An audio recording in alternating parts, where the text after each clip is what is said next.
આમોદ નવા એસટી ડેપોનું 7મી માર્ચના રોજ ભરૂચ પધારેલ ગુજરાતના મુખ્યમંત્રી ભૂપેન્દ્રભાઈ પટેલના હસ્તે ખાતમુહૂર્ત કરાયું। ત્યારબાદ આમોદ એસટી ડેપોના પટાંગણમાં આમોદ નગરપાલિકા પ્રમુખ જલ્પાબેન પટેલના હસ્તે ખાતમુહૂર્ત કરાયું હતું।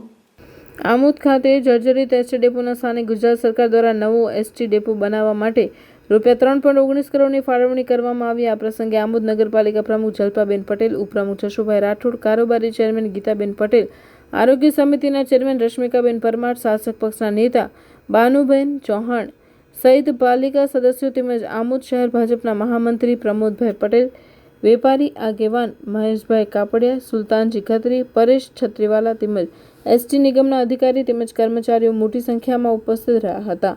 અત્રે એસટી ડેપોની જાળવણીના અભાવે હાલતમાં જર્જરિત થઈ જતા છેલ્લા ઘણા વર્ષોથી છેવટે એસટી ડેપો બંધ હાલતમાં હતો, જેથી આમોદ નગર સહિત તાલુકાની પ્રજાને ભારે હાલાકી વેઠવી પડી હતી।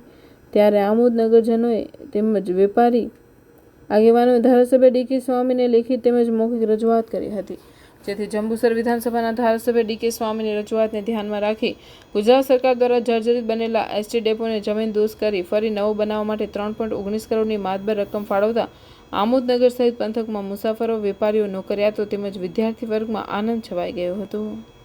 આજ રોજ તારીખ 7/3/2024 ના રોજ માનનીય મુખ્યમંત્રી શ્રી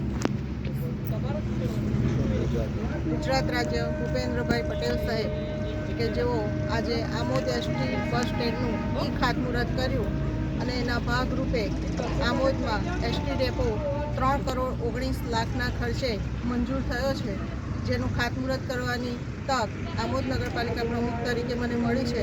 તો આમોદ શહેર અને આમોદ શહેર સંગઠન, આમોદ શહેરની જનતા માટે આ ડેપો ખૂબ સારી રીતે ચાલે અને જનજનની સુખાકારી વધે એવા પ્રયત્નો સરકારશ્રી તરફથી કરવામાં આવ્યા।